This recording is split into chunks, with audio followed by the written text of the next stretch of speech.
ফারহান রোকেয়া কি আরামে তার রুমে ঘুমাচ্ছে। অনেক সময় দাঁড়িয়ে থাকার পর ইশরাত ভয় অস্তিত্ব নিয়ে বাম পাশে ঘুমিয়ে পড়ে। চাদরটা টেনে তার ভিতরে ঢুকে আছে, নিজেকে যেন দেখা না যায় সেজন্য পুরোটা পেঁচিয়ে নিয়েছে। সকাল 7টায় ফারহানা চাচির উপরের কাউন্টার দিয়ে এই মাথা থেকে ও মাথা হাঁটতেছে। তার ডায়াবেটিস আছে তাই হাঁটাহাঁটি করে। হঠাৎ একটা রুমের সামনে এসে উনি দাঁড়িয়ে পড়ে, অনিচ্ছাকৃত ঘুরে দাঁড়ায়। রুমের দরজা হাট করে মেলা, বাতাসে পর্দাগুলো উঠছে, এতে করে থেকে থেকে রুমের ভিতরটা দৃশ্যমান হচ্ছে। রুনা বেগম বরাবর ভিতরে তাকান। বিছানার বালিশ দিয়ে দুভাগ করা, ফারহান এক কোণে শোয়া, তার হাত একটা বিছানার বাইরে ঝুলে আছে, পা একটা কিছু বিছানার বাইরে। অপরদিকে ঈশ্বর চাদরের ভিতরে প্যাকেট হয়ে আছে।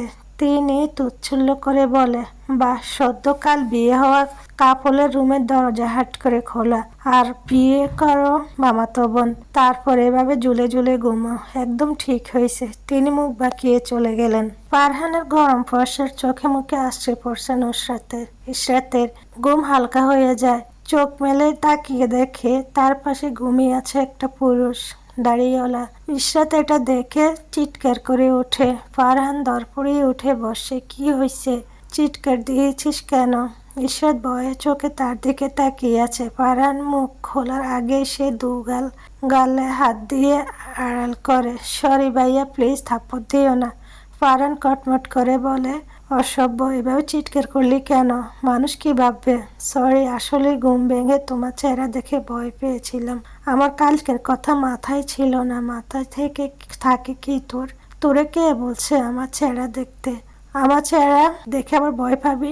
ফারহান ধমকে ইশরাতের রাগ ফেলে দিচ্ছে। সে কুচুমুচু করে বলে, দেখো ভাইয়া, আমি সব সময় একা ঘুমাই। সেখানে ঘুম ভেঙে যদি দেখি পাশে মুখে দাঁড়িয়েওয়ালা একটা বেড়া মানুষ শুয়ে আছে, তাহলে কি ভয় পাওয়া স্বাভাবিক নয়? তুমি হলে কি করতে? ধরে তুমি মেয়ে, আমার মতো পিওর সিঙ্গেল। ফারহান দাঁত চিপে বলে, তোকে তো আমি এই না, প্লিজ কাছে এসো না। ইশরাত দু হাতে পিছিয়ে গেছে। What do you mean? ভাই, এই না, কাছে এসো না। আরে বলছি মেরো না। ফারহান কটমট করে তাকিয়ে আছে। তুই এদিকে আসলি কেন? তোকে না জায়গা ভাগ করে দিয়েছি? আমি আসছিনি। এই দেখো, এখনো মাঝখানে বালিশ, বরং তুমি এসেছো, আমি যাইনি।